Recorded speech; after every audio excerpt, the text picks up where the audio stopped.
Então, primeira coisa, boa noite. Eu queria falar para vocês que eu reabri os fóruns, né, tá? Estão abertos para até dia 4, que acho que 4 é sexta-feira, né? Então, daí, assim, espero que dê tempo, porque aí qual que era a minha ideia? Aí, no sábado e no domingo, agora, dessa semana, eu fecho o comentário do primeiro fórum, né, também, que não, os dois não vai dar tempo, e aí a gente abre o comentário para o segundo fórum, né, para eu poder comentar também, para a gente poder ter ao mesmo tempo um feedback, né, porque eu acho muito ruim quando vocês não têm uma resposta, né, do que aconteceu, do que vocês escreveram, tal, né. Então, dá fechar esses fóruns, mas eu reabri os dois estão abertos para vocês comentarem. Tem o pessoal que me escreveu perguntando onde que estavam as aulas síncronas, essas aqui, elas estão ficando todas tem uma playlist lá do YouTube, que é esse curso, né, vocês viram lá, tá fácil, é a introdução, tem a data lá, 2021, 2, né, embora a gente esteja em 2022, né, tem lá a aba, e existem também alguns vídeos que são pré-gravados. Esses vídeos também estão no YouTube, mas eu vou postando de tempo em tempo lá no Aprender, que eu acho que fica mais organizado, tá? Porque, na verdade, acho que só tem mais 2 vídeos para esse momento, e um que eu estou pretendendo gravar, então não está lá ainda. Mas esses vídeos, eles são auxiliares e muitas vezes eu retomo o que eu falei lá. A outra coisa que eu já falei para vocês é que a gente tem um edital aberto aí da UNB, que é para livros, né? E aí a gente está pensando em transformar esse curso, que já foi dado mais de uma vez, em livro. Então, eu já dei esse curso presencialmente várias vezes, tá? Assim, com várias modificações também, né? Porque eu estava vendo aqui há várias versões desse curso. Eu troco texto, eu troco mediações, às vezes eu ponho mais exercício, às vezes eu ponho menos, depende muito do ritmo do semestre. Esse semestre, por exemplo, é um semestre mais curto. Mas, no geral, o curso é bem parecido, tem a mesma estrutura.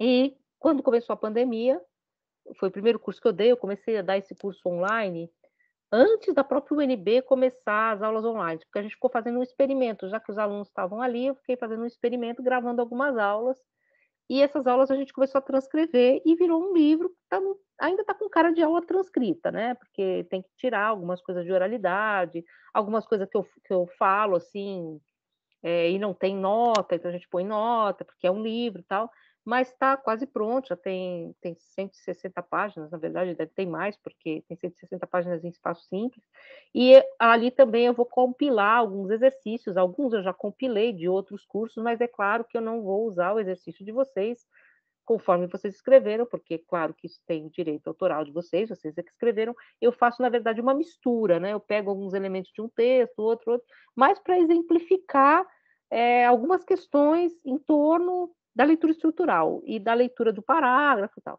Vale lembrar, vocês vão ver quando eu comentar os exercícios, e alguns comentários eu vou colocar no livro também, eu vou pegar dos exercícios e colocar no livro, que não existe nada de errado. Então, eu nunca vou falar em termos, olha, isso aqui está errado. Eu vou simplesmente falar, olha, isso com esse tipo de abordagem, você ganha isso e perde isso. É um pouco a questão que a gente tem que pensar com o método. O que a gente quer?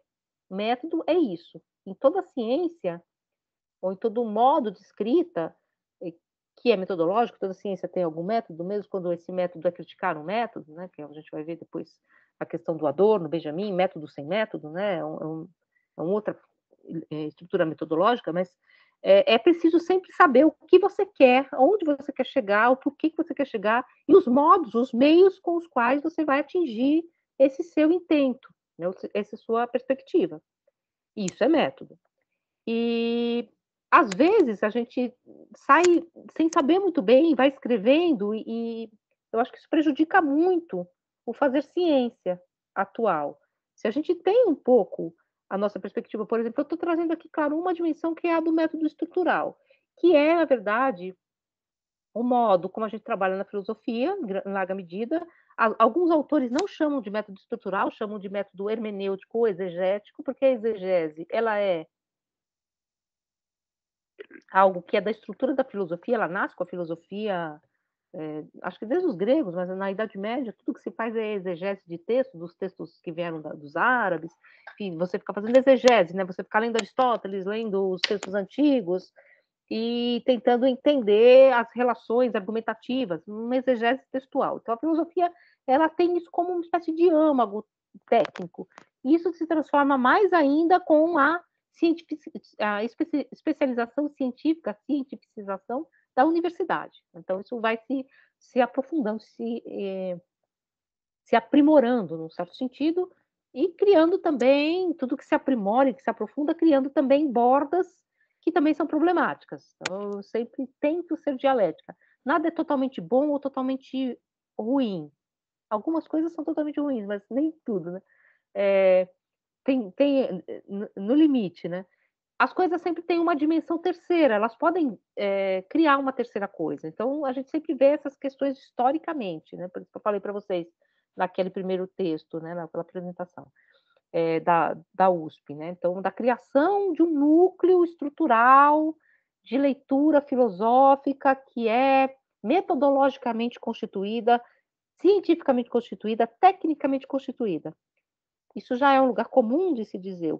Quando você faz esse movimento, você exclui daquilo que se chamava filosofia o que era feito anteriormente de forma impressionista, porque não é científico, porque não está dentro de um método. Ao excluir essa dimensão, é óbvio que alguma coisa se perde.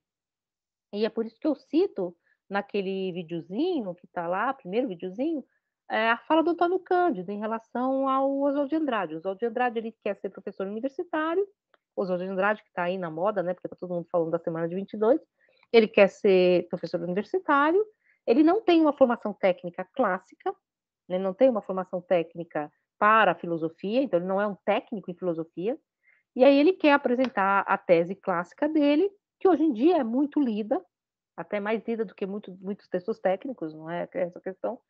E o Antônio Cândido diz, mas você vai acabar sendo humilhado, porque vão te fazer perguntas técnicas, perguntas dentro de uma questão que é interna ao estado da arte, da filosofia. Porque todas as ciências têm isso, né? O que se discute, como se discute. E aí, claro, o Oswald de Andrade se sai com uma blague, né, com aquela coisa bem modernista, né, de falar assim, o problema não é ontológico, é odontológico, né? Então ele se sai um pouco pela tangente com uma questão de linguagem, e óbvio que hoje em dia se lê o texto do Oswald de Andrade, não estou dizendo isso, mas qual que é a questão que o Antônio Cândido está mostrando? Quando um modo de fazer filosofia, um modo de fazer ciência toma o espaço, um outro modo de pensamento é colocado fora. E esse movimento ocorreu na estrutura da universidade, né? Que inclusive os modernistas chamavam de os chato boys, né? Os garotos chatos da universidade que tecnicizaram, vamos dizer assim, o saber. Só que esse movimento ele trouxe ganhos também, ele trouxe a universidade, né? Porque se vocês forem pensar o que tinha antes, então a gente acha super legal, os modernistas, tal, e está todo um debate sobre isso. Eu tenho interesse nos modernistas, não vou colocar exatamente essa questão histórica, mas os modernistas eram homens de elite. A universidade faz o movimento contrário, embora ela comece como uma estrutura de elite, ela já logo nos seus primórdios, ela já vai sendo porosa a outras questões. E hoje em dia, por exemplo, ela é o contrário de um saber de elite, porque ela é aberta, ela tenta ser aberta, ela cria mecanismos de abertura para uma circulação do saber. E essa circulação nunca tem uma mão única, né? Ela vai e volta. Você vai trazer coisas da sociedade para dentro. Tá? Então, eu acho que a universidade é um mecanismo muito importante, que não existia dentro dessa estrutura de pensamento impressionista que se difundia pelas revistas, pelos núcleos dos salões, né? Os salões da Dona Olívia Penteado, que recebia os modernistas, então era um salão privado, tal. A universidade, ela de alguma forma, ela torna técnico, ela torna público, porque o técnico também pode ser discutido muito mais do que aquilo que é da ordem da genialidade, se põe muito mais em questão. Então, a universidade faz esse movimento. É por isso que eu contei para vocês um pouco aquela história, que é a história da Universidade de São Paulo. Muito embora eu pudesse contar a história de outras universidades, eu contei um pouquinho também a história da UNB. para mostrar para vocês um pouco, eu peguei alguns textos que vêm muito dessa tradição uspiana, mas que não é exatamente a questão. A gente não quer dizer que a USP deve ser reproduzida ou que aquele modo de fazer ciência é o melhor ou o único. Mas é um modo que tornou a filosofia técnica no Brasil. No Brasil, a partir da universidade, que fundou a universidade. E dentro da universidade, o departamento de filosofia. E trouxe essa técnica, esse método, que é o método de leitura da lógica interna do texto, da estrutura do texto. E da construção argumentativa estruturada. Então, a gente viu um pouquinho isso, que eu acho que é muito importante para vocês, estou retomando um pouco as questões, de pensar nos métodos. E pensar também, e eu quis mostrar isso também, espero que tenha ficado claro, ou que tenha claro no sentido de que eu também não estou expondo nada com muita clareza, mas trazendo várias dimensões, trazendo problemas também, que todo método te dá algo, mas também limita algo. Ele te dá uma cegueira. Então você tem que saber o que você está fazendo. Por exemplo, eu não sei qual a área que vocês trabalham, mas se vocês forem trabalhar com um método que lida com dados estatísticos, esses dados estatísticos, eles têm que ser pensados dentro dessa ordem metodológica, né? Porque eles não são absolutos, eles vão esconder alguns elementos. Quando você pensa também no como coletar dados, tudo isso é uma técnica, né? Você não coleta dados é, impressionisticamente, né? A gente faz muito isso, às vezes, em disciplinas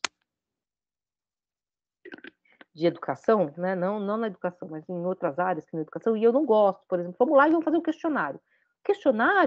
O questionário pressupõe um método. O que eu quero?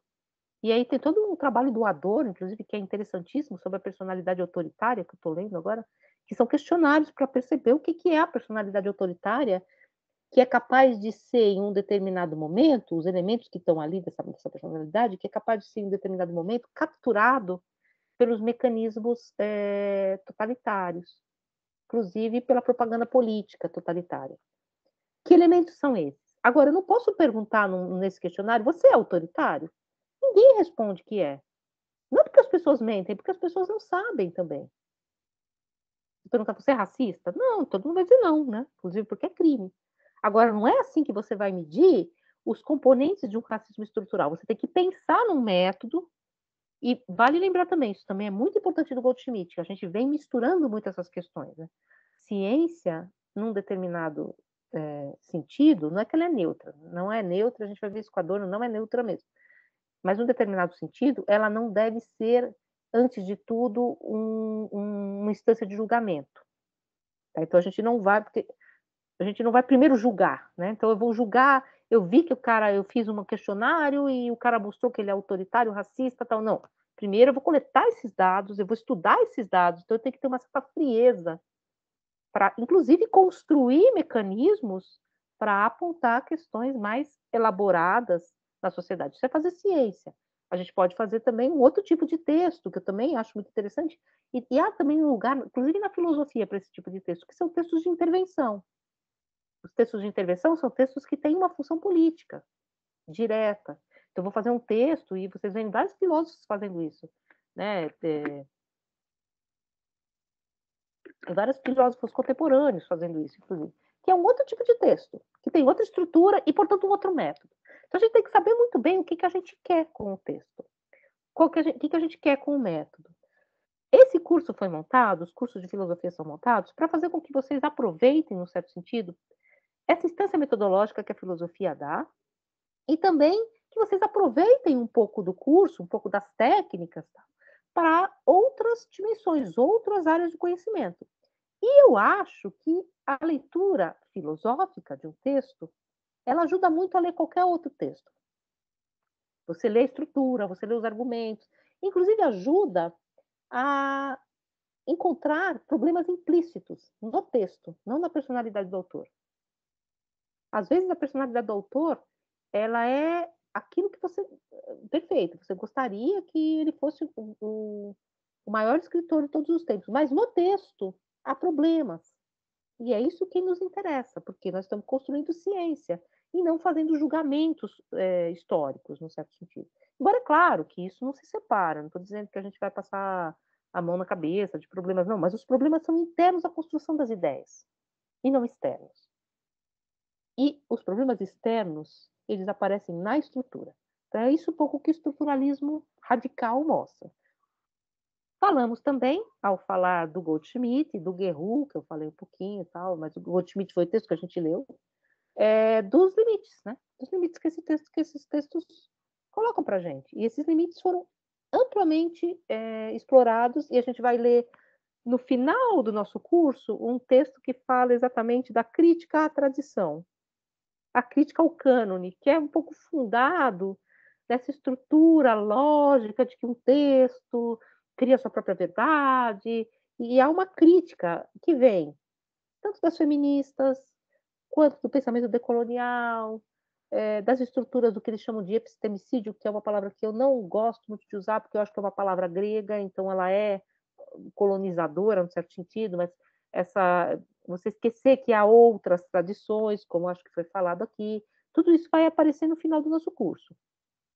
Então, eu estou mostrando também que a leitura da estrutura traz problemas, mas ela traz também ganhos, que é inclusive encontrar esses problemas lá onde você acha que eles não estão, que é na forma. E eles estão na forma, na estrutura do texto, na estrutura da ciência. Isso também é interessante. A ciência parece neutra. Se você conseguir ler a estrutura metodológica da ciência, você vai conseguir perceber mais claramente onde um erro formal é, na verdade, um problema ideológico. Isso é muito comum na ciência do século XIX, por exemplo. São problemas ideológicos que passam por evidências científicas sem que os cientistas da época se deem conta, porque é uma cegueira ideológica. Então, isso está na estrutura da construção desses argumentos. E é isso que a gente estuda. Inclusive, quando se estuda a ciência do século XIX e a gente lê esses textos do século XIX, e lemos, sim, textos que são construções pseudocientíficas hoje em dia, mas lemos sim para entender como é que aquilo se construiu, a gente lê logicamente, a gente lê exatamente o que está no texto. Essa acho que é a grande dimensão da leitura estrutural. Então a gente viu essa primeira parte do curso falando um pouco então do que é o trabalho do leitor, do que é o trabalho do leitor estrutural. Aí a gente falou também, e eu acho que isso também é uma questão que eu trago mais, que não é uma questão uspiana, no certo sentido, ou uma questão filosófica, que é o problema da filosofia, então, ela aparecer, antes de tudo, história da filosofia. E essa história da filosofia apareceu uma coisa congelada e morta, como a gente está vendo agora no texto do Rei.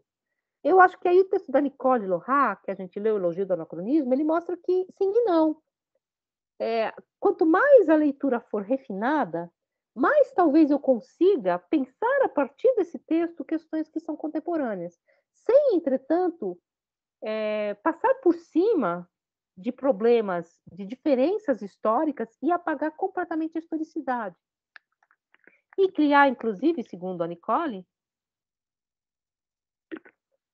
falsas abstrações que são aquelas da ordem do homem eterno. Ou se vocês quiserem pensar, a gente vai ver isso lá no final com a questão do feminismo.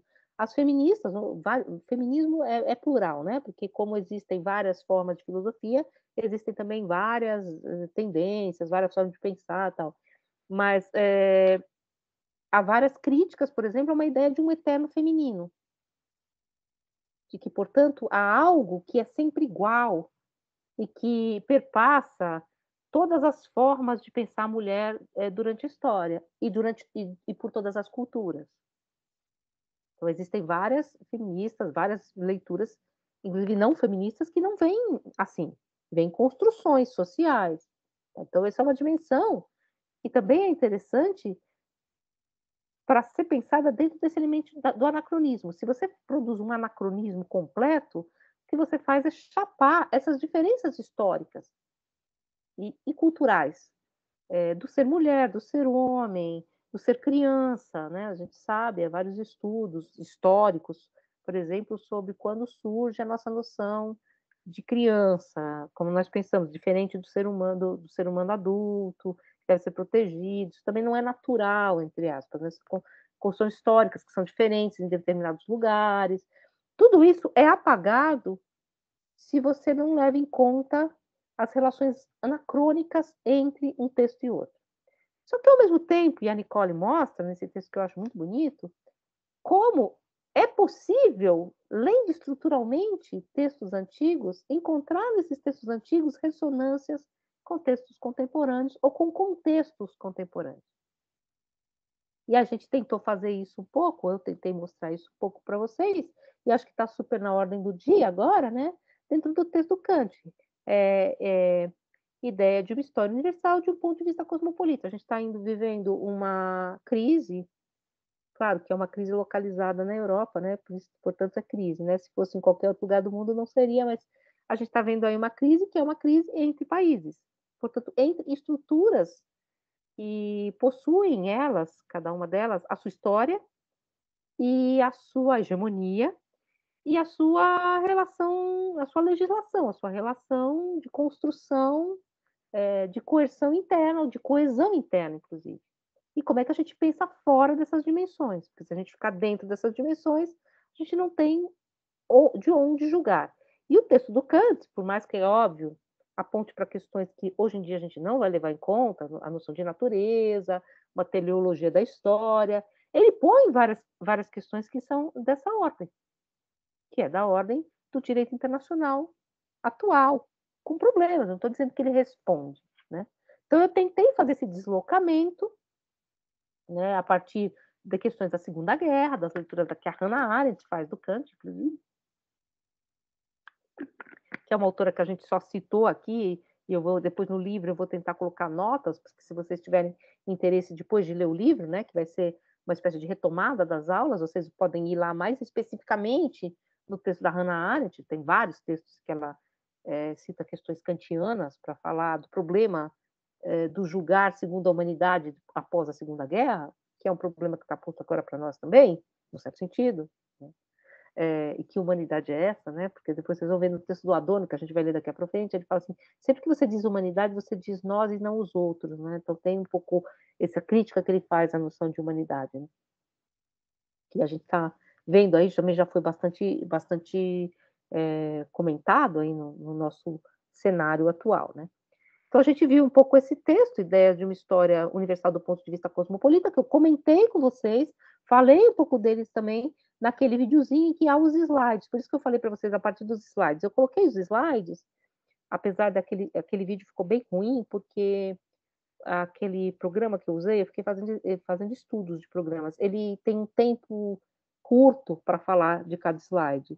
E aí você tem que falar rápido, porque senão corta, então ficou parecendo meio soluço, né? Mas acho que deu um pouco, depois eu posso tentar regravar, um pouco a dimensão do que eu queria fazer com vocês naquele slide, era ir ao texto pontualmente, e depois deslocar por uma questão genética, né, que é da genealogia desse texto no seu tempo histórico. Eu coloquei aquele quadro em que está o Voltaire e o Frederico no tempo do Iluminismo, então você põe o texto localizado no seu tempo histórico, e coloquei a outra questão, que é esse deslocamento na crônica. Então, são 3 modos, vamos dizer assim, de enquadrar o texto, se vocês quiserem. Um modo que é lê-lo estruturalmente, um modo que é lê-lo contextual e geneticamente, como produto relacionado aos fatos políticos e externos, políticos, culturais, históricos externos, e o modo de deslocá-lo anacronicamente para responder questões atuais. Esse modo de deslocamento anacrônico, ele pede que você leia a estrutura. Porque se você não lê a estrutura e simplesmente lê o texto como um documento de sua época, ele morre. Ele morre ali. Então, é um pouco essas dimensões que eu quis trazer para vocês nessa primeira parte do texto, que eu chamo a tarefa do leitor. A tarefa do leitor, e eu acho isso muito importante, a gente não é mais leitor. A tarefa do leitor, ela é fundamental para qualquer pesquisador. A primeira coisa que a gente faz é ler. Por exemplo, o historiador, e eu estou falando aqui que o historiador é o leitor da gênese do texto, mas o historiador, quando ele vai historiar uma época, ele vai mergulhar em vários documentos históricos escritos e ele vai ter que ler o argumento como foi construído. Então, é um processo de leitura. A gente vai ter que ler muito material para construir hipóteses a partir desse material. Então, a tarefa do leitor, a tarefa da leitura, que tem se perdido na nossa cultura, ela é fundamental para a ciência, principalmente para ciências ditas ciências do espírito, ciências humanas, né, ciências do espírito, fazendo uma separação que é clássica, que são as ciências sociais, as ciências sociais aplicadas, a filosofia não é exatamente uma ciência humana, mas ciência a história, a gente está no Instituto de Ciências Humanas, então a dimensão da leitura ela é fundamental. E eu acho impressionante como essa dimensão da leitura, ela é cada vez menos importante na educação. Ela é fundamental, mas ela está sendo, colocada de lado, como se o texto pudesse ser, de alguma forma, resumido e você pudesse espremê-lo e tirar dele só o que ele diz. Só que o que ele diz, às vezes, não interessa, interessa o como ele diz. Porque é no como ele diz que você vai encontrar elementos diferenciais para movê-lo para um outro lugar. Se eu fico só com o resumo do resumo do resumo, com o suprassumo daquilo que é o que está dito no texto, eu estou primeiro me entregando nas mãos do resenhista, daquele que resumiu o texto. E em segundo lugar, passando um trator numa tradição como se ela fosse plana, chapada. Por isso que eu falo sempre, né, meu exemplo, porque eu tenho um terreno, né, é quando você passa o correntão num terreno, você simplesmente tira toda a vegetação que está ali, sem saber o que está ali. Você resume o terreno. Agora, quando você deixa que cada uma das partes do terreno se expresse, você encontra elementos diferenciais. Claro que tem hora que o que você precisa é simplesmente de um resumo. Isso também tem a ver com o seu método. Eu preciso simplesmente citar esse texto, eu preciso de um. E não é uma coisa que eu acho tão importante, então eu preciso de um resumão. Eu vou lá num resenhista bom e pego e cito, claro, olha, digo, não fui a original, não fui a fonte, eu estou citando a fonte de segunda mão. Isso também é comum, mas saibam que, que vocês estão fazendo isso. Então é uma questão de método que eu quis trazer para vocês nessa primeira parte do curso que eu chamei de a tarefa do leitor. A segunda parte, que a gente entrou agora, e a gente está quase terminando, a gente já está no penúltimo texto, é essa parte em que a história tal como nós a concebemos, porque é óbvio que a história para os gregos, e a história circular, a história para a Idade Média, mas a história tal qual nós a concebemos, como, entre aspas, ciência, a ciência da história, ela vai se tornar um problema filosófico, na minha concepção, e a história também como ação humana, como intervenção humana, uma questão política de fundo, na modernidade ou na época do iluminismo. O iluminismo também forja, por exemplo, uma noção que para nós é cara e vem casada à noção de história, que é a noção de progresso. É a noção que aparece aqui. Inclusive, eu ia citar para vocês, eu coloco lá no Aprender depois se vocês quiserem, um texto que fica um pouco aqui nas bordas, que é um artigo que eu escrevi há algum tempo atrás, na verdade não é porque eu escrevi, mas porque ele trabalha algumas questões que eu acho que são importantes, que é a concepção de história em Rousseau e Voltaire, mas mais do que a concepção desses dois autores, é a concepção de história como ação humana, como intervenção humana, e não mais como simplesmente um produto da providência divina, uma escatologia religiosa, que tem essa dimensão, claro, no próprio Kant, é uma escatologia, né? Escatológico, vocês sabem o que significa, a nossa religião é escatológica, a nossa, sim, a do Ocidente, né? A nossa, quem cara pálido, né? A religião católica, as religiões cristãs são escatológicas, elas tendem ao final dos tempos, né? Um desenho escatológico. Então, elas têm essa ideia do, como diz o Walter Benjamin, de que o Messias a qualquer momento pode interromper o fluxo da história. Nem todas as religiões gregas não têm essa dimensão escatológica. Então, o nosso tempo, ele tem essa dimensão, e a gente depois vai ver no texto do Adorno como muitas vezes foi entendido esse tempo da modernidade como uma espécie de laicização do tempo cristão. Então, é um tempo cristão laicizado, isso estaria no Kant. Sim e não, né? Eu acho que a gente tem que ver sempre um pouco essa dimensão. Então, a gente leu esse primeiro texto do Kant como um exemplo desse movimento da história do ponto de vista filosófico, mas também como um exemplo de leitura estrutural. E aí o segundo texto que eu quis trazer para vocês, eu trouxe porque é um texto que eu acho que vocês já conhecem de outros lugares, principalmente porque eles estão muito tempo no passo. Resposta à pergunta, o que é esclarecimento? O texto cujo exercício está aí em pauta para vocês, né, vocês estão trabalhando esse exercício do resposta à pergunta, que é esclarecimento, tentando entender quais são os movimentos internos desse texto para desdobrar o seu argumento. Então, vocês estão ali colados ao texto, tentando demonstrar qual é o procedimento. Nesse desdobramento do texto, não interessa exatamente pensar em elementos externos ao texto. Que elementos externos são esses? Que Kant nasceu em Königsberg? Não interessa exatamente aqui, né?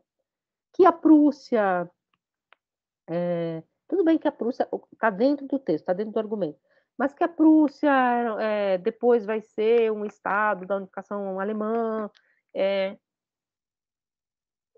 Essas dimensões da gênese do texto, dos efeitos do texto, não nos interessam aqui metodologicamente. Então, metodologia também é um recorte, né? O método é esse. E eu queria que vocês estão fazendo esse texto. Eu falei bastante nas aulas passadas, quando eu fui falar desse texto, das questões internas a esse texto, que, enfim, escolhi lá um exemplo que é bilíngue, então eu escolhi um texto que é bilíngue para vocês compararem com o texto em alemão, muito embora a gente não vá fazer muitas comparações, mas para a gente não ficar sempre à mercê do tradutor, a gente não deve ficar à mercê nem do resenhista, nem do tradutor do texto, né? Então, essas questões são questões de método que eu estou trazendo o tempo todo. Então, eu coloquei esse texto aí para vocês, que vocês estão fazendo exemplo. O próximo texto que a gente está lendo, agora a gente está no meio do processo de leitura desse texto, a gente vai ter mais um ou dois encontros para ler o final desse texto, porque geralmente eu divido esse texto numa apresentação, que é aquela que eu fiz na aula passada, das estruturas do texto e do porquê do texto, que é exatamente a primeira parte. Depois, na parte em que ele faz as leituras, o Hegel faz as leituras em torno das noções de filosofia correntes, e a segunda parte, quando ele mostra como é que se dá o extrinsicar-se do espírito no tempo, ou seja, o conceito que vem a ser ideia e que se torna efetivo nesse movimento do espírito, né? Então ele mostra, talvez entre mil aspas, aquilo que Kant diz que é o processo de esclarecimento. E não nos interessa dizer do texto do Hegel, ele mostra assim, assado. Interessa entender como ele faz isso. E é isso que a gente está fazendo agora, além do texto de forma rente. Então, essas duas próximas aulas, que a gente vai terminar esse texto, então a gente vai entrar nessa argumentação. Eu sei que vocês estão tentando ler, e é uma argumentação que talvez não seja muito fácil, não é muito palatável, né? Por isso também essa dimensão estrutural de ler junto, né? Ler menos e ler melhor. Melhor não no sentido de que, claro, só a filosofia sabe ler, mas ler no pormenor. Isso também é a função que vocês querem dar para o texto, tá? Se vocês quiserem, na verdade, simplesmente um resumo, ou simplesmente uma explicação didática, ou fazer um panorama, é claro, tudo depende, volto a dizer, do qual é a função metodológica do texto dentro do seu projeto. Do seu projeto de estudo, do seu projeto de investigação. Então, é isso que a gente vai fazer agora nessas próximas aulas. Depois, fechando esse módulo, a gente ainda vai ler o texto do Nietzsche. E o Nietzsche põe uma questão muito interessante. Ele é um autor de difícil leitura estrutural. Vocês vão perceber por quê. Porque, diferentemente de Kant e Hegel, que a gente acabou de ler, que são textos de argumentação mais clássica, embora o Hegel seja muito imagético, tal, não estou dizendo isso, né? Tem um pouco uma coisa meio romântica, né? Romântica no sentido alemão, tá? Não romântica no nosso sentido, nessas imagens do Hegel. Ainda assim, é um texto que tem uma construção lógica muito clara. Né? O do Kant também, uma construção lógica muito clara, que você consegue delimitar. O texto do Nietzsche, ele é um texto mais retórico, não no sentido de que retórica é mentira, a gente tem essa ideia, né? Mas porque ele se vale de muitas construções imagéticas, de muitos ornatos, de muitas inversões, de muitas metáforas. Ele joga muito com a linguagem. Então, muitas vezes, a leitura estrutural, ou seja, a leitura da estrutura lógica interna no texto, ela é mais difícil. E ela vai ficando cada vez mais difícil depois com os autores contemporâneos também, porque eles também vão se afastando de uma relação lógica com a argumentação e com a exposição. Isso não significa que a argumentação lógica não está lá, ou que não há uma lógica interna ao texto, inclusive pelo uso dessas funções retóricas. Então a gente vai ler esse texto do Nietzsche, e a rigor é uma crítica ao hegelianismo da universidade alemã da época dele. Não tanto ao Hegel, mas também ao Hegel, mas ao hegelianismo. Então o que que a gente vai fazer?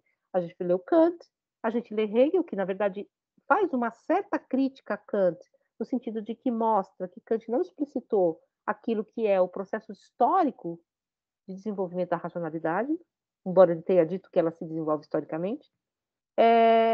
E depois a gente põe Nietzsche para exatamente criticar esse desenho histórico do desenvolvimento do espírito. E a gente fecha essa primeira parte com um texto do Adorno que chama Progresso, que é um texto muito interessante e eu o escolhi, e não sei se vocês já tiveram curiosidade de ler, ele é um texto bem difícil, bem, assim, vocês já viram, tem uma figurinha que os filósofos gostam muito de compartilhar, assim, que é o Adorno, assim, é difícil, que é um modo de escrita difícil, é um modo de escrita que não quer facilitar, inclusive por uma questão de método.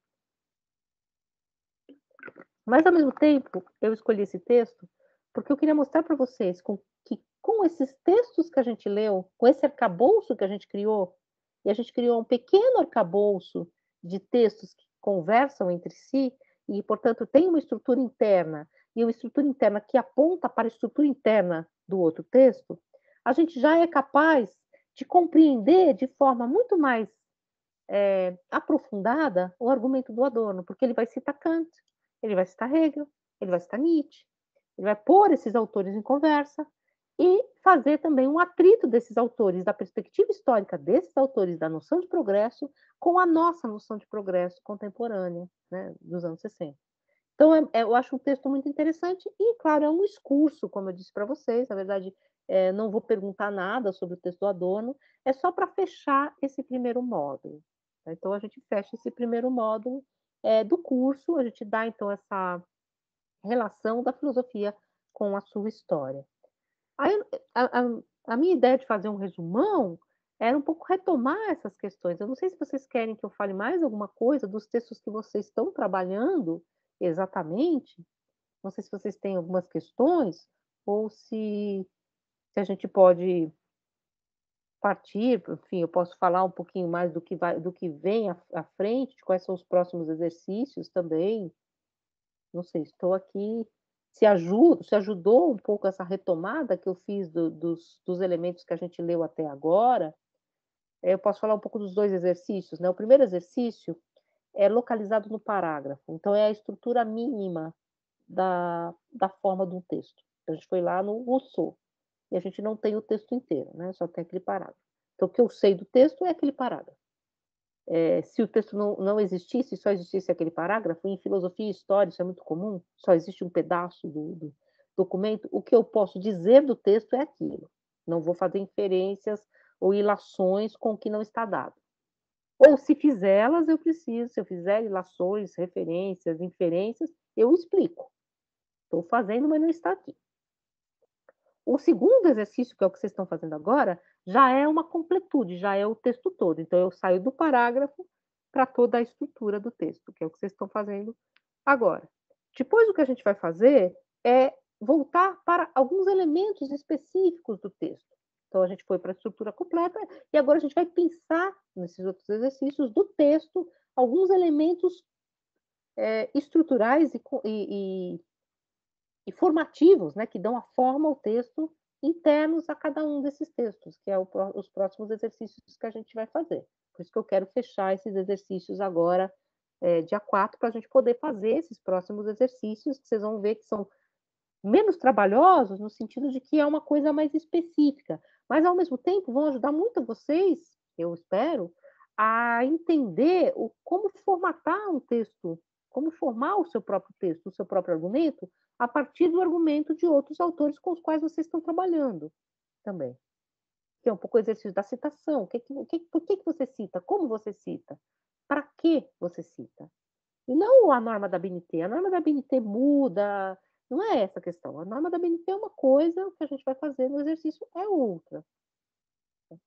Vocês teriam alguma questão dessa parte do curso, que a gente já viu? Até aqui a gente chegou praticamente quase ao final do texto do Hegel. Não, eu queria só uma dúvida, Lucila. Desculpa, eu liguei aqui a câmera e já, meu filho já reclamou do lado que ele está fazendo exercício também, a internet nossa aqui está terrível.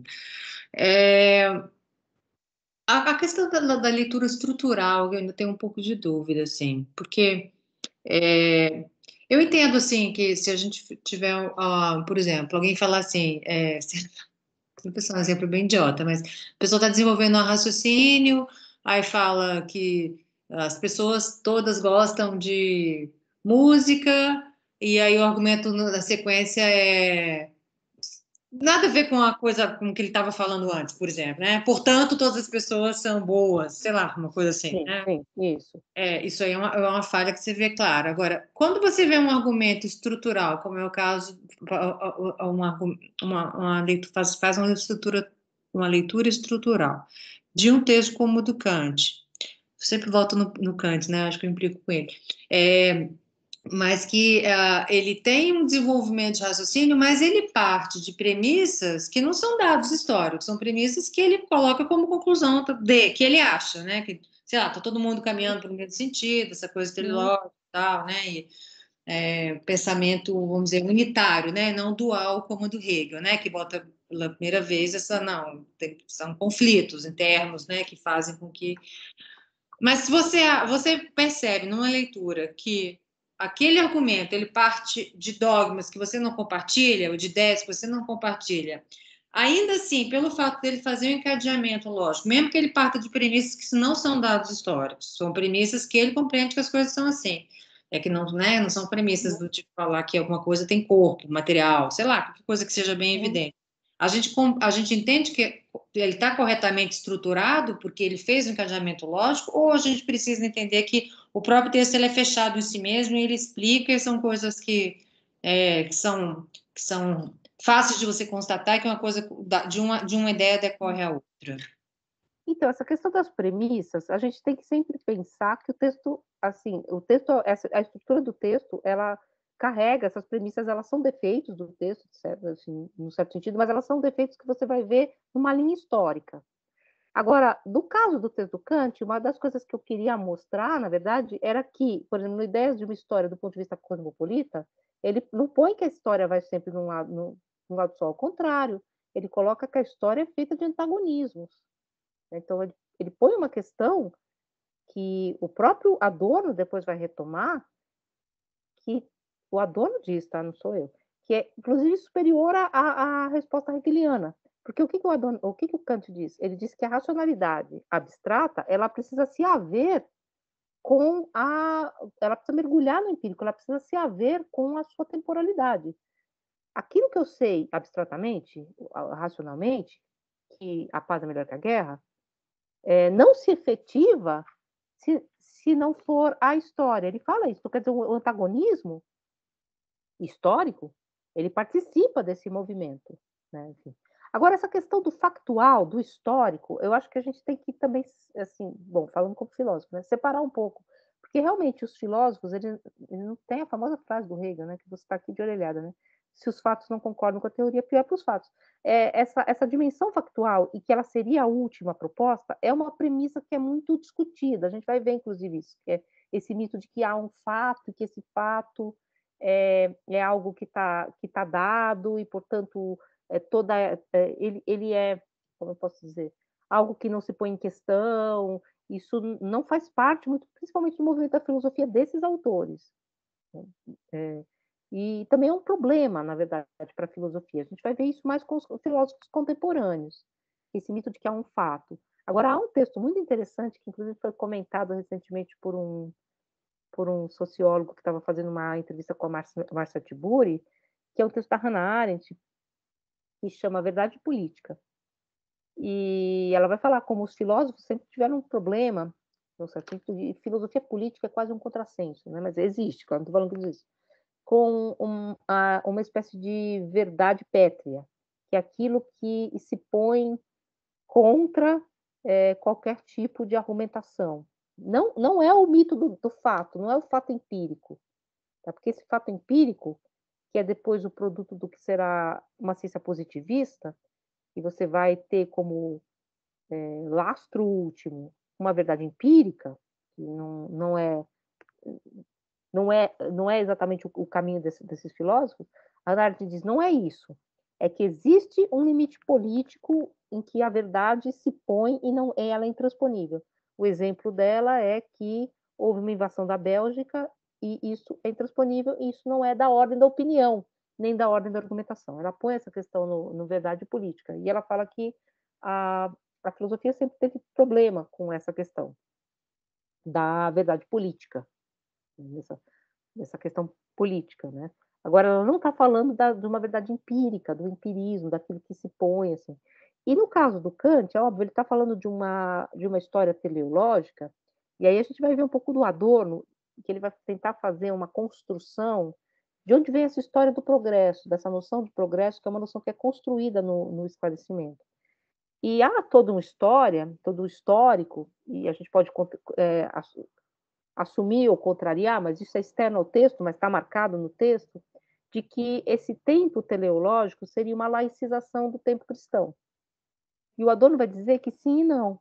Porque se fosse uma laicização do tempo cristão, a gente perderia toda essa dimensão, inclusive hegeliana, de, de explicação da história como um conjunto de antagonismos, sim, mas ainda assim com polos de reconciliação, movimentos que podem ou não ser dialeticamente reconciliados. Claro que Kant não é um dialético, que é a grande crítica que o Hegel vai fazer, mas ele põe essa questão, e o Adorno percebe isso. E o Adorno vai dizer que pensar que o tempo do progresso é apenas uma laicização do tempo cristão é um problema também. Então ele põe que não é apenas uma laicização do tempo cristão. Então também entender a dimensão desse tempo teleológico, claro que aqui a gente está indo fora do texto. É importante, é uma assim, como dizer como estruturalista, a gente não concorda nem discorda. A primeira coisa que a gente faz é ver como isso funciona no texto. A gente só concorda ou discorda para fora do texto, né, então aí a gente julga o texto historicamente. E aí a gente vai julgar esse texto dentro de uma tela histórica em que ele vem depois, e o Adorno vai dizer isso, da do tempo agostiniano, né, o Adorno vai falar do tempo agostiniano, né, o tempo que é um tempo cristão, que precisa da cidade dos homens para chegar na cidade de Deus, né, então já existe esse movimento de descer ao inferno, né, de se lançar a história para saltar para o próximo momento, aí a gente já está colocando o texto do Kant nessa linha histórica externa, e a gente faz isso. Só que se a gente perceber o movimento interno que o Kant faz nessa noção do esclarecimento, a gente vai perceber o quanto isso vai ser apropriado pelo tempo histórico, pelo tempo lógico do próprio texto do Hegel. É como se a gente pudesse dizer assim: olha, Kant pôs a bola na marca do pênalti. Ele mostra, num certo sentido, embora ele não entre nesse mérito, que primeiro a razão precisa descer a história para efetivar-se, num certo sentido, para não ser uma razão abstrata. E em segundo momento, que essa racionalidade ela se desenvolve no tempo. E isso é o que a gente vai ver nesse texto do Hegel, tá? Não, enfim. Os hegelianos teriam críticas a esse texto do Hegel, tá? Porque aí também a gente vai entrar na especialização da especialização. Mas esse texto do Hegel é como se ele mostrasse aquilo que Kant diz, estamos em processo de esclarecimento. O que o Hegel mostrasse, tá, como é que se dá esse processo? O que está se esclarecendo? Como? Né? Então ele vai, é como se ele desse um passo estrutural além nessa argumentação kantiana. Lá onde Kant deixa algo realmente em aberto. É por isso, mas isso está na estrutura, é por isso que a questão do estruturalismo é pensar como a história da filosofia ela passa por dentro dos textos, não por fora dos textos, né? Então, assim, por fora dos textos, e aí é o próprio Hegel que vai dizer, Hegel criticou Kant e acabou, né, assim. E, portanto, ele suplantou Kant. Quem é que vai dizer: "Essa história pensada assim é um campo de mortos", porque eu não tenho mais nenhum tipo de potência em nenhuma obra, porque a próxima etapa, ela vai simplesmente destruir todas as anteriores. E, embora, claro, o próprio Hegel diga que isso acontece numa determinada, perspectiva, numa determinada visada, que é das determinações ficarem mais, eh, específicas, então eu não posso retornar a Kant para fazer perguntas que são de hoje. Ao mesmo tempo, o que ele diz é que Kant está implicado logicamente, portanto, necessariamente, nas premissas que vêm depois, então, assim, nos movimentos que vêm depois. Agora, essa questão das premissas internas ao texto, é claro que elas são problemas lógicos, e a história da filosofia ela é feita dessas leituras. Olha, aqui tinha uma premissa escondida que você não viu, e aí ele vai mais para frente. Kant mesmo, que a gente está pegando o Kant político, né? Kant mesmo diz, né? Ele diz que toda a filosofia dele se construiu em cima de um problema que foi posto pelo Hume, que o Hume diz: não há premissa lógica para fazer inferências de causa e efeito. E isso faz com que toda a metafísica ocidental desmorone como um castelo de cartas. Você faz assim, pá, vai assim, lá, tá, cair tudo. Porque tudo era estabelecido numa relação de causa e efeito, né? De causalidade. Como assim? Explicar, né? Somos criaturas e da criatura pulamos para o Criador. Somos portanto, uma causa, fomos causados por algo, somos um efeito, saltamos para a causa. Porque causa e efeito estavam implicados logicamente, portanto, necessariamente. Quando o Hume diz: "Não, olha, causa e efeito são no máximo, relações que a gente estabelece, eh, do ponto de vista da natureza humana, elas não estão nas coisas, elas não estão no mundo, e nós não podemos inferir do mundo, das coisas, nós não fazemos essa inferência. Essa inferência nós produzimos depois de um longo hábito. Nós vimos várias vezes que o sol nascerá amanhã e a gente diz: "O sol nascerá amanhã". Não é isso, o sol nascerá amanhã? Sim, provavelmente, mas é provavelmente, só porque ele sempre nasceu. Não há nada lógico e necessário nessa relação, isso é o Hume. O que que o Kant diz? Sim, tem toda a razão. E aí ele tenta ir mais além. Ele diz, é famosa a frase, né, o Hume, Kant diz, né: "Hume me acordou da sonolência dogmática", né, da causalidade, dos sistemas, né, de um sistema que se constrói, e aí você constrói um castelo de cartas enormes, e aí ele diz, só que Hume não percebeu uma coisa, e aí vai, entende? E é exatamente, nessa questão que a filosofia se constrói enquanto um debate interno da lógica dessas ideias. Então, claro, volto a dizer, depois a gente vai falar disso também. Aqui nós estamos fazendo até agora, depois a gente vai ver, o Adorno também mesmo vai dizer isso. Uma história que parece, entre aspas, a história das ideias, né. E depois é claro que não é assim, não é exatamente assim, né, a gente sabe, enfim, de que modo, isso vai se inverter com a leitura marxiana de Hegel e tal, que a gente vai chegando nessas questões mais próximas de nós. Mas, se você pensar que então há uma espécie de relação entre um texto e outro, e você só vai perceber essa relação, falando como do ponto de vista da história da filosofia, se você perceber como uma estrutura argumentativa, aponta para outra, eh, como algo que está em Kant vai reaparecer em Hegel, mesmo que seja para ser negado, criticado, tal, senão a gente não vai conseguir entender qual é esse elemento que o próprio Hegel diz, que faz com que a história da filosofia seja uma história necessária. É claro, sem hegelinizar, né, porque o Hegel vai mostrar exatamente isso, né, como, eu neguei algo em Kant e esse algo que eu neguei em Kant está, todavia, na minha filosofia, vai ser carregado para um outro lugar, que é um terceiro, que sendo Kant já não é mais, é outra coisa. Então esse movimento que é um movimento da história da filosofia, que é também o movimento do espírito e, portanto, a própria filosofia. Isso é Hegel, né? Hegel meio selvagem aqui, que depois a gente vai ver mais o texto. E Nietzsche vai criticar exatamente isso, falar essa história como uma potência única, como, né, enfim, um historicismo radical, tal, mas essas dimensões, elas são internas ao texto, né? Então, porque, porque também o que, eu acho importante na questão do estruturalismo, embora, claro, digo para vocês, nós não somos mais estruturalistas, é impossível levar isso às últimas consequências, mas a gente tem uma forma de leitura que é uma forma judicativa, e a ciência não julga, antes de tudo, né? Então a gente julga os textos, antes de terminar de ler. E isso é muito comum, eu ouço vários, enfim, não estou falando vocês, claro, né, claro, depois de um tempo é claro que a gente julga, mas eu ouço vários professores falando disso, os alunos antes de ler já estão criticando. Lê um parágrafo: "Não, mas eu não concordo". Você não concorda nem discorda a princípio, você lê. E depois que você entendeu o movimento, você concorda ou discorda do argumento.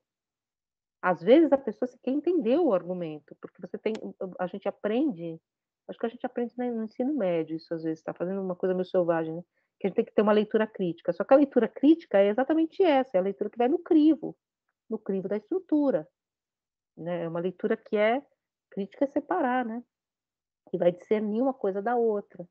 Então a gente tem muito esse problema, que é por isso que eu chamei um pouco de da tarefa do leitor, né, de tentar ler, e é lendo, portanto, é se apropriando, num certo sentido, de elementos da tradição, que a gente vai saber o que que a gente pode jogar fora. Porque às vezes eu acho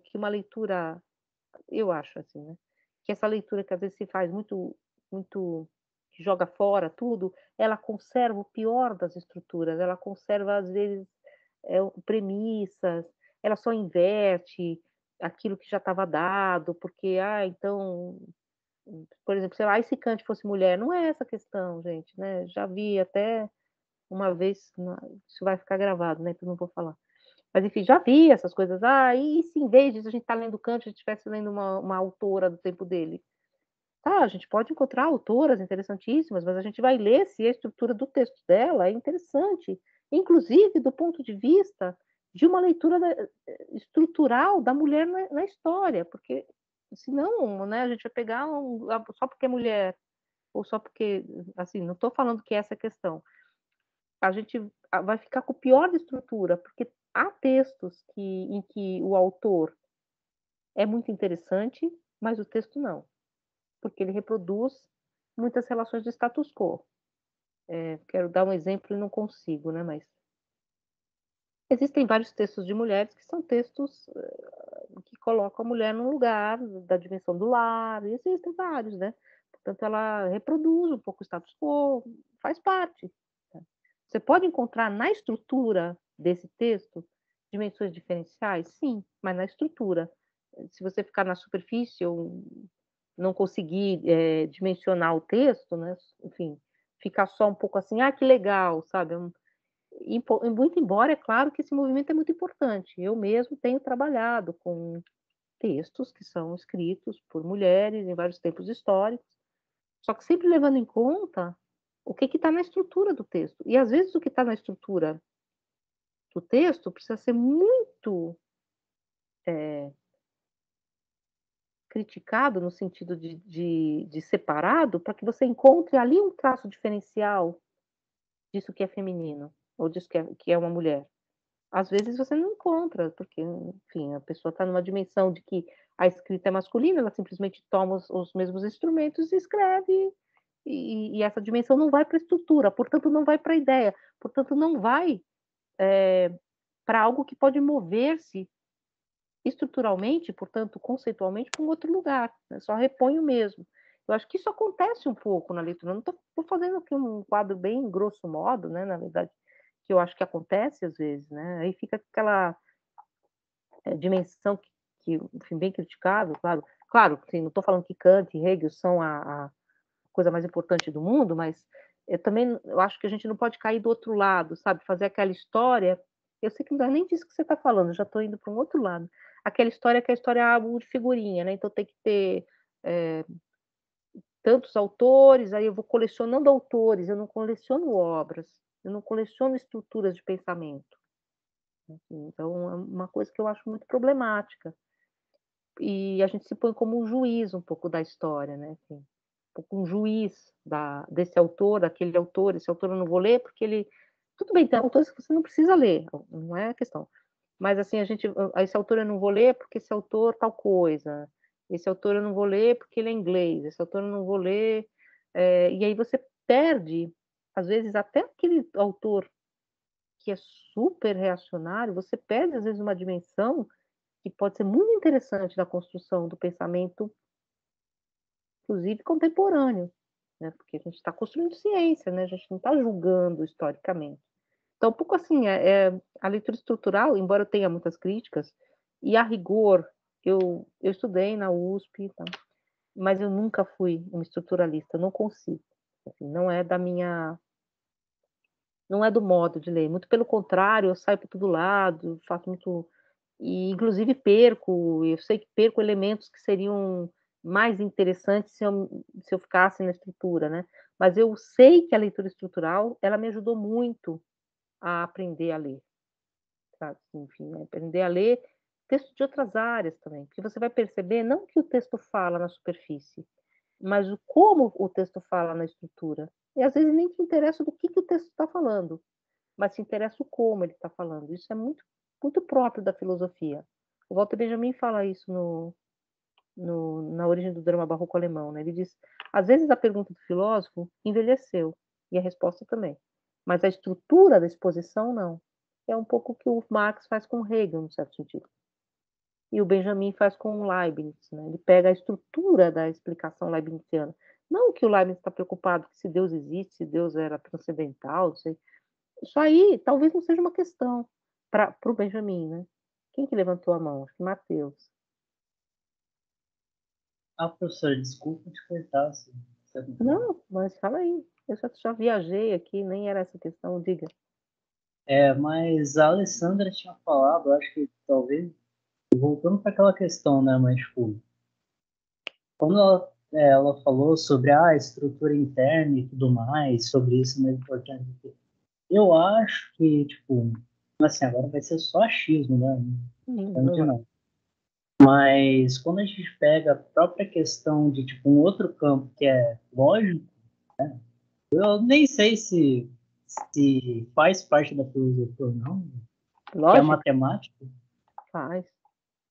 Então, daí a matemática é puramente lógica, você não se trata de nada real, você trata de simplesmente objetos e que um número imaginário, essas coisas que, na verdade, quando são aplicadas na realidade, conseguem descrever muito bem. Eu acho que, tipo, se a gente pegar, eu não sei, né, mas se a gente É. pegar, tipo, análises lógicas, tipo, da própria realidade com a filosofia, tipo, o que me vem na cabeça é uma coisa, tipo, do Baudrillard, eu li isso daí, sinceramente, tipo, eu li o Sistema dos Objetos e Sociedade do Consumidor, tipo, bem ele lá no início, né?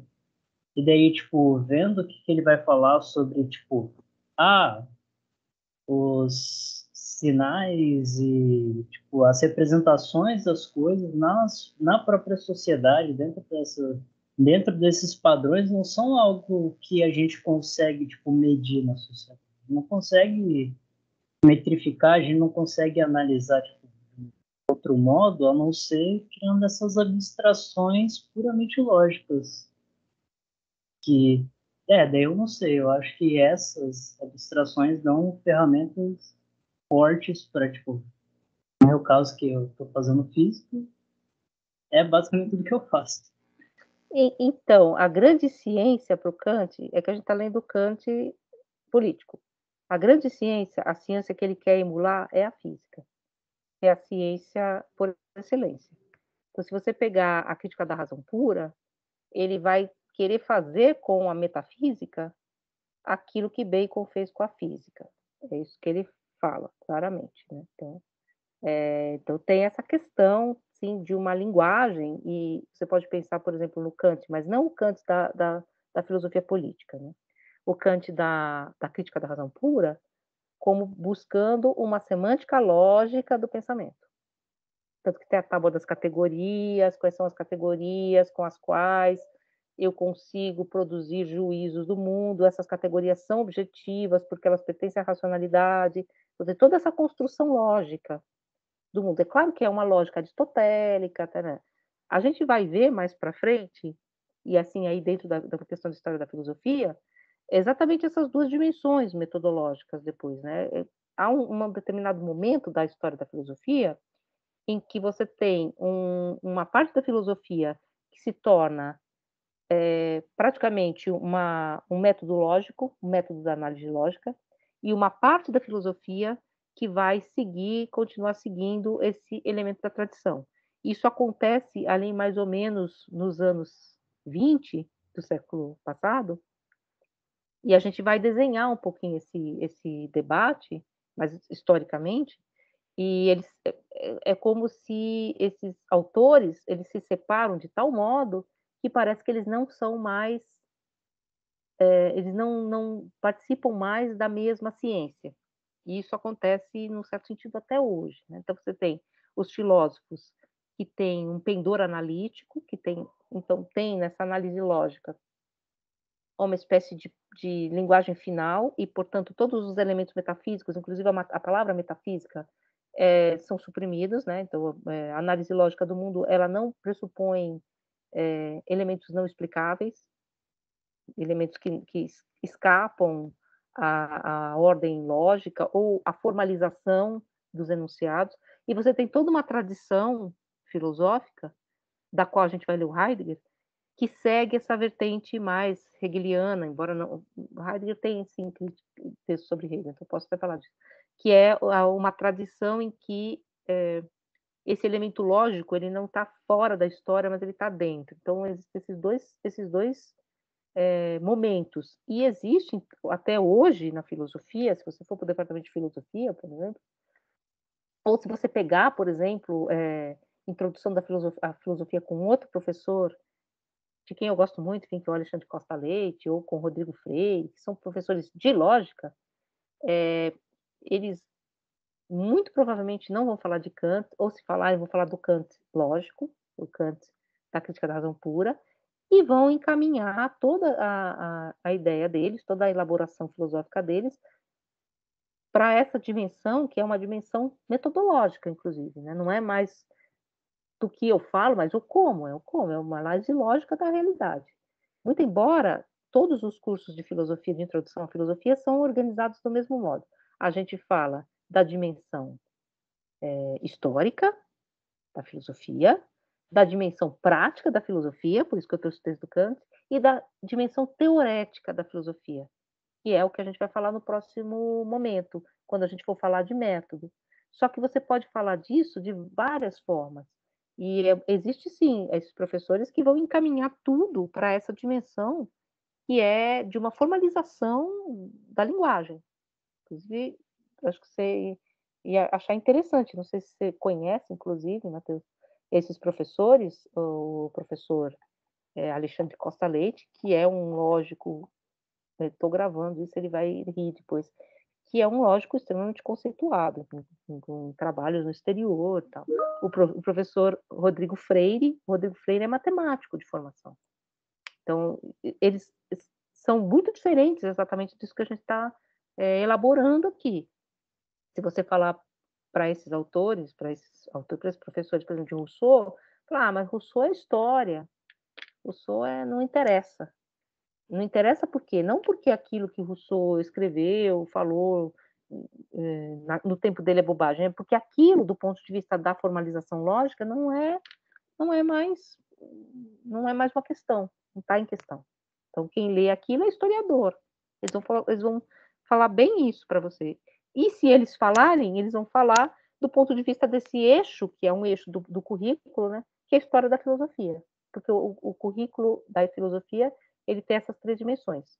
A dimensão histórica, a dimensão prática, que é política, estética, filosofia da religião, né, essas questões, e a dimensão que é a dimensão para alguns professores, considerada a fundamental, a mais importante, a dimensão teórica, que é a metafísica, a lógica, a fundamentação lógica da metafísica, os limites da metafísica, a epistemologia, que é a teoria do conhecimento. Então, você tem sim essas diferenças, exatamente o que a gente vai falar no próximo módulo, porque esse curso também, para mim, ele tem essa dimensão metodológica da estrutura, que, aliás, a estrutura tem algo de lógico. Tá? Quem sabe lógica muito bem, que não é o meu caso, consegue perceber, inclusive, essas estruturas lógicas, porque todos esses autores, Kant, Hegel tem a ciência da lógica, eles estudavam lógica, né?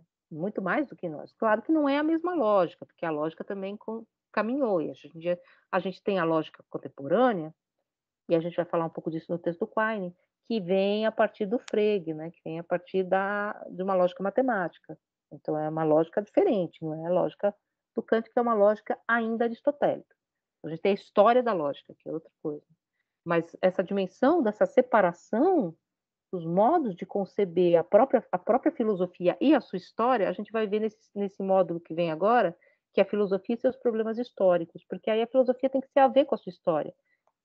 O que dirão esses autores mais ligados a uma formalização lógica do real, ou da ciência, ou da própria matemática? A história da filosofia é um entulho. Eles falam isso sem pestanejar, gente. Tem alguns textos, parece... sabe aqueles manifestos, manifesto surrealista, manifesto dadaísta?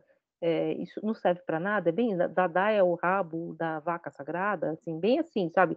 Isso aí não serve para nada, né? No manifesto surrealista, um Rembrandt é bom para usar de tábua de passar roupa, ou seja, é iconoclasta. A tradição não serve para nada. Aí, claro, não é assim radical, né? Porque, claro, Leibniz serve para alguma coisa? Sim, serve porque Leibniz foi um lógico, né? Então, serve por causa do cálculo infinitesimal, mas a dimensão da estrutura do texto de Leibniz serve para alguma coisa?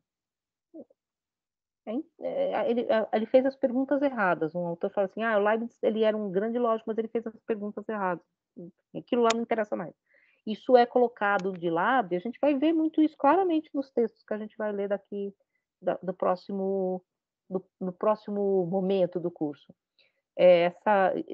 Esses textos são colocados assim, olha, a tradição da história da filosofia, ela não deve ser mais parte da filosofia, ela é parte da história. Então, é uma outra concepção de história, inclusive, né? Então, vou ler Kant? Não, não vou ler Kant. Vou ler o Kant da tábua das categorias, da analítica do pensamento, e vou aproveitar dali o que me serve para uma outra exposição lógico-matemática do mundo. Assim. Agora, assim, eu não sou exatamente lógica, há várias críticas a esse modelo também, porque entre a exposição lógica e o mundo fica um vão, e esse vão é intransponível. Então, você tem uma separação. Mas essa é a crítica que a gente também vai ver a partir desses autores, né? Como que você faz uma coisa concordar com a outra. Inclusive, esse é um problema para os lógicos, que está no texto do Quine, inclusive. Como é que eu escolho uma ontologia? Ontologia no sentido de como é que eu escolho uma linguagem para dizer o mundo. Enfim. E como é que há ontologias diversas? Porque há uma ontologia na matemática e uma na física. Ou seja, um modo de dizer o mundo que pressupõe, portanto, existências, predicados, sujeitos, que a outra concepção não possui, não precisa. Como é que eu equaciono esses dois elementos? Já vou adiantar aqui, né? O Quine equaciona, ele fala assim, olha, você tem que sempre suspender os seus compromissos ontológicos, os compromissos com os existentes, a partir de uma análise lógica da linguagem que você está usando. Se você analisar logicamente a linguagem e souber conduzir logicamente a suspensão desses compromissos ontológicos a partir das descrições singulares, enfim, do Russell e tal, você se mantém no limite seguro para fazer uso dessa ontologia quando você precisar. É um pouco a estrutura do Quine, mas a gente vai ler o texto certinho, mas ele vai entrar nessa estrutura lógica, mas que é uma lógica do texto também, né? Mas aqui, assim, nesses autores, Hegel, na verdade, hoje em dia os lógicos leem Hegel, mas eles leem lá do jeito deles, né? Hegel vai ser o grande monstro para eles. O hegelianismo, o sistema hegeliano, no século XX, para os lógicos, é um entulho, é uma coisa horrorosa. Eles falam, ai, tem que jogar fora a dialética, esse sistema, essa exposição dialética do mundo não serve para nada. É um sistema que ninguém entende, é retórico, então eles põem muito isso entre parênteses. Hoje em dia os lógicos estão lendo Hegel de novo, né? Mas vai e volta, nessas coisas também da tradição, né? Mas, inclusive, se você tiver interesse, Matheus, a gente tem uma revista na filosofia que chama Polemos, que significa guerra, né? Ou polêmica, né? Em grego. Mas ela é uma revista de paz, tanto que ela aceita todas as vertentes da filosofia. E ela tem um número que é meio antigo já, em que a gente fez uma entrevista, porque eu era editora, mas não fui eu, porque eu não entendo nada de lógica. Mas a gente fez uma entrevista com um lógico, talvez um dos lógicos mais famosos, que é o Priest, né, que é um lógico americano. Está publicado lá, ele fala um pouco dessa questão da volta a Hegel e tal, mas é um lógico, tá? Assim, inclusive, aliás, a gente vai falar um pouco disso depois, numa questão histórica, que não é história da filosofia, é história da história mesmo, como os departamentos brasileiros e os departamentos americanos de filosofia são muito diferentes. Os departamentos americanos de filosofia são mais ligados a essa filosofia da linguagem, a filosofia lógica, enquanto os departamentos brasileiros, franceses, são mais parecidos. Isso é histórico também, né? Enfim, em certo sentido. Por exemplo, a Judith Butler, que é uma pensadora inclusive tem base hegeliana, nietzschiana, ela não está no departamento de filosofia, ela está no departamento, acho que, de literatura lá nos Estados Unidos. Então, assim, são as distinções também do que é, ou a circunscrição do que é da filosofia, né? Mas isso faz parte do nosso problema, a gente vai ver mais calmamente, assim, daqui a pouco.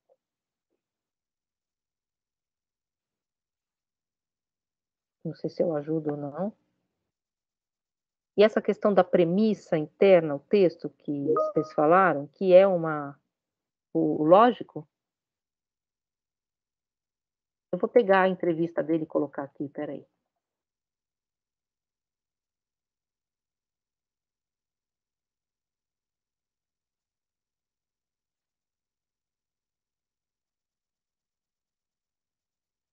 Ó.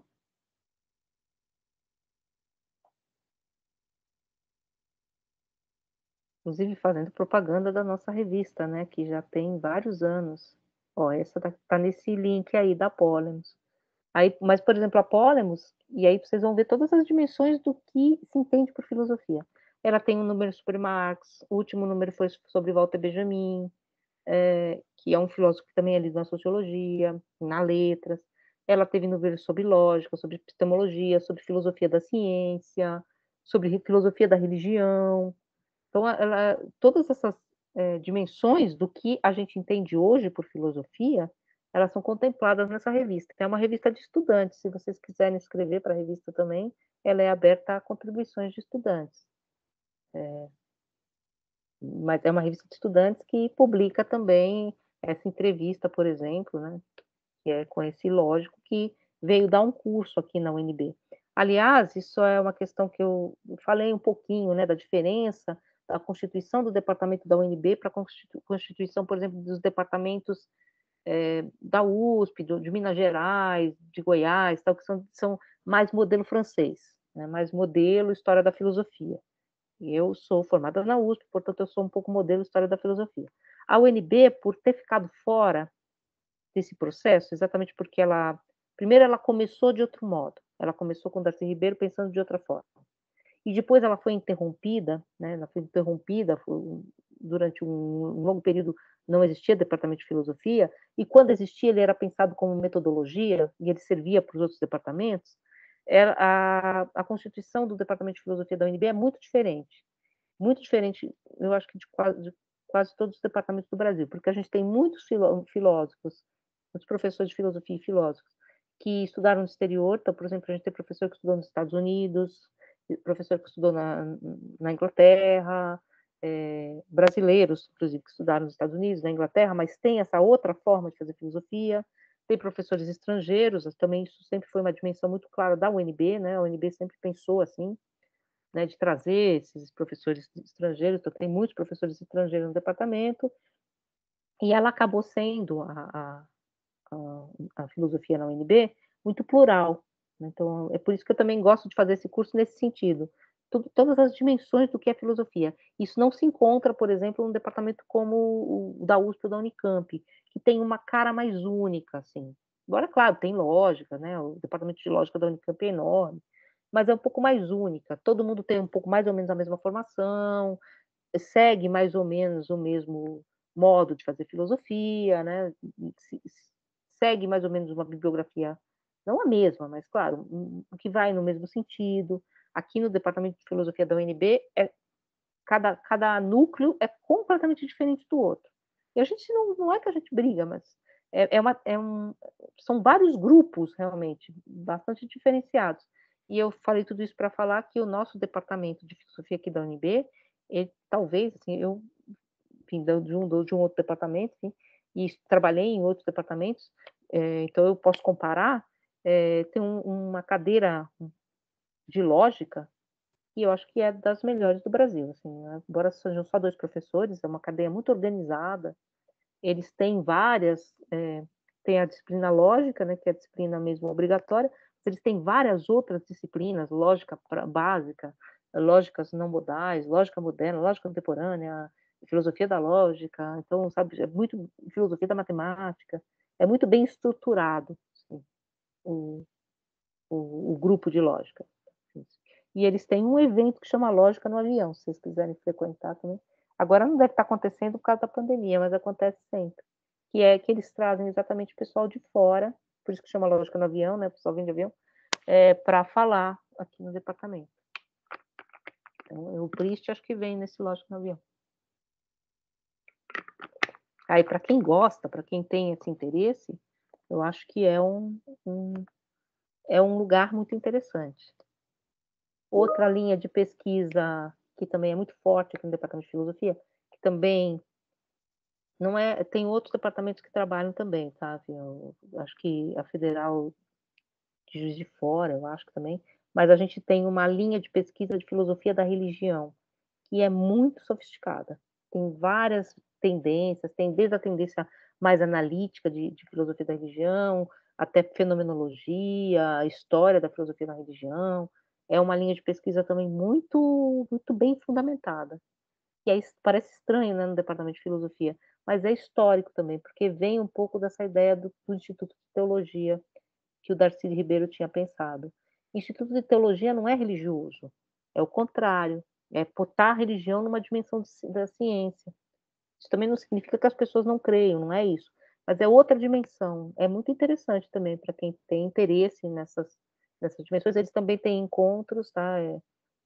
O grupo da filosofia da religião, e tem ali eles reúnem pessoas realmente de várias escolas. Tem filósofo analítico, tem gente que trabalha com fenomenologia, e eles não é que se entendem, porque na verdade existem contrapontos, né? Mas existem muitas dimensões. Aí, se vocês quiserem, também entra de vez em quando lá no departamento de filosofia. Filósofo não é muito bom de publicidade, então o site é meio assim, né? Mas eles anunciam geralmente quando tem esses eventos. Então, essas são as 2 grandes cadeiras. E tem, evidentemente, uma galera ótima, que veio da USP e tal, que tem mais esse outro modo de fazer. Eu sou uma uspiana desregrada, né? Então eu trago um pouco essas outras coisas também, porque eu acho que tem muito essa dimensão do diferencial da UNB. Por isso que eu quis falar para vocês daquela história da UNB. Porque, do meu ponto de vista, que sou uma filósofa da tradição da teoria crítica, eu acho que a história ela está imbricada na forma. Então, a forma estrutural de uma obra, ela carrega os elementos da sua história. Então, eu acho que a história histórica, não ficar contando a história da carochinha, mas ela aparece por dentro da forma, né. Então eu acho que falar um pouco da história da UNB também tem a ver com mostrar como a gente faz filosofia aqui na UNB. Bom, gente, mas já estou falando demais, vocês têm mais alguma questão?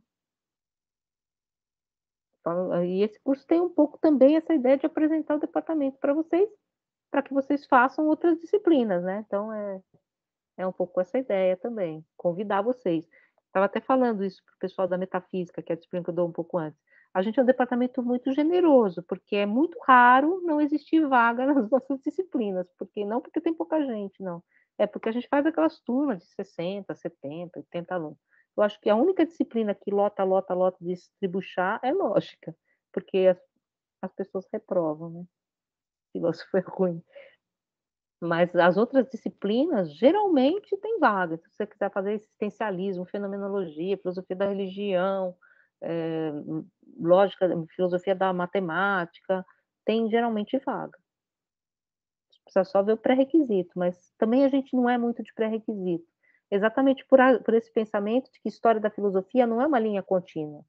Então, às vezes, você não sabe nada de filosofia medieval, tudo bem, você vai mergulhar e aquela ideia de que onde você descer é filosofia. Então, se você mergulhar em Kant é filosofia, se você descer em Platão é filosofia, então não é uma estrutura muito presa, sabe. Então, que também facilita muito que vocês peguem disciplinas, se vocês quiserem, claro. Hoje vocês têm alguma questão sobre voltando para o nosso curso? Quer dizer, isso também é nosso curso, a gente vai falar bastante disso daqui a pouco. Bastante de método, né, enfim. O que que é filosofia como método, né, como história e como método.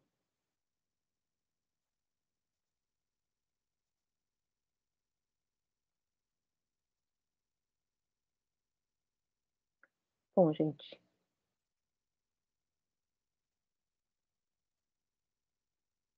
ó, vou parar de gravar então para não ficar muito longo, e também porque minha internet gosta de falhar, então como ficou uma gravação bonitinha,